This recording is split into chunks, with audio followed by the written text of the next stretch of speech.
বড় পুজো এবং সেরা পুজো সেগমেন্ট থেকে বেরিয়ে এসে আজ আমরা চলে এসেছি এক অন্যরকম পুজোতে।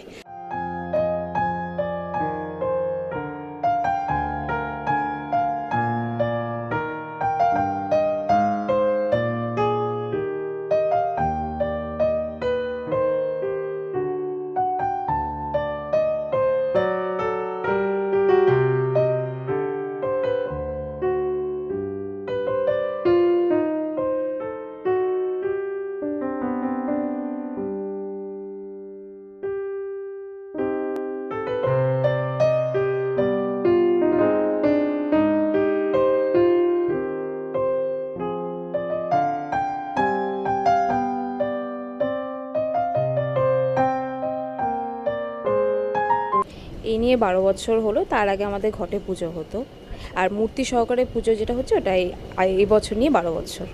দুর্গা পুজো শুরু করার 7টি কল্প থাকে। সে প্রথম কল্পটি হচ্ছে কৃষ্ণনবমী কল্প, সেটা ধরে আমরা মেনেই 15 দিন আগে থেকে, এবছর 18 দিন পড়ছে, 18 দিন আগে থেকে আমরা পুজোটা শুরু করছি। সেটা হচ্ছে কৃষ্ণনবমী কল্প, এটাই প্রথম কল্প।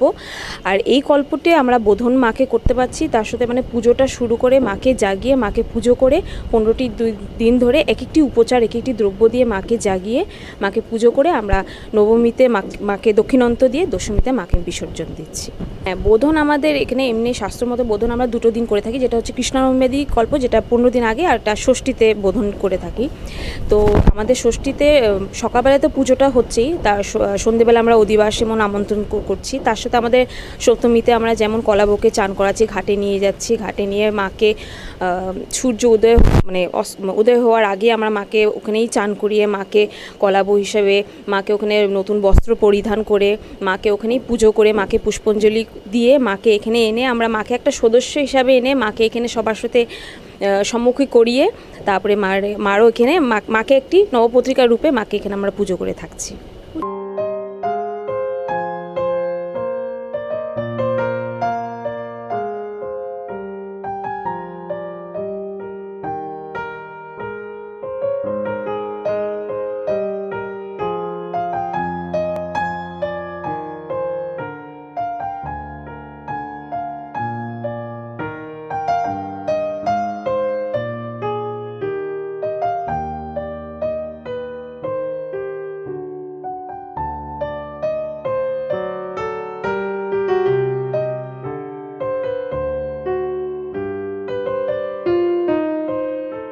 দাসবাড়ির একটা বৈশিষ্ট্য আছে।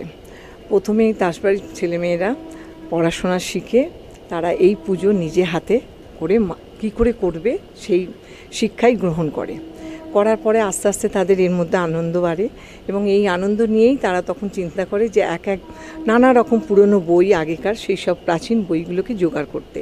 সেই বইয়ের মাধ্যমে তারা তখন পড়াশোনা আরম্ভ করে। এই করতে করতে তারা একবার কাশিতে বেনারসে গিয়ে সেখানে তোমার বেদ শিখে এসে সেখানে বেদ শিক্ষা করে তার উপর নানা রকম নিয়ম করে তার উপর বেস করে আর সেই প্রথম বছর বেনারসে প্রথম করে, তার পরের বছর থেকে এখানে মূর্তি পুজো তারা নিজেরা কিভাবে পুরনো বই ধরে করবে সেটাই।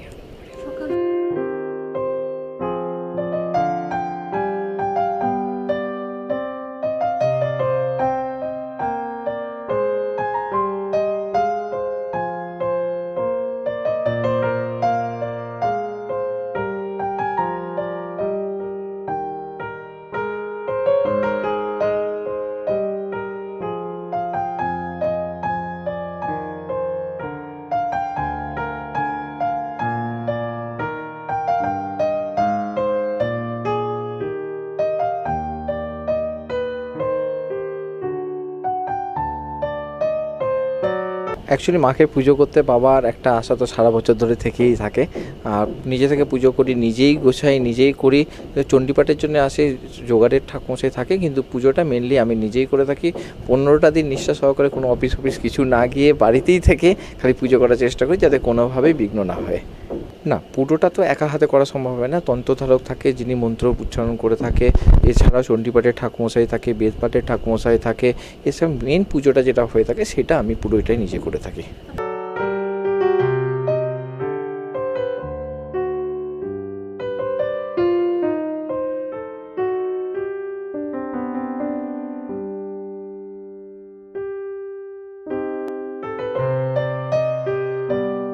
আমরা আজকে এসেছি শিললেনের দাসবাড়িতে, যেখানে ঠিক মহালয়ার আগের থেকে পুজো শুরু হয়, অর্থাৎ 15 দিন আগের থেকে মা দেবী মর্তে চলে আসে। অর্থাৎ পৌরাণিক মত অনুযায়ী 15 দিন আগের থেকে এখানে দেবীপক্ষের সূচনা হয়ে যায়। আসুন দেখে নেওয়া যাক সেই ছবি। আমি আমার চিত্রগ্রাহককে দেখানো বলবো এখানে কি সুন্দরভাবে দেবী মাকে সাজিয়ে 15 দিন আগের থেকে পুজো শুরু হয়ে গেছে।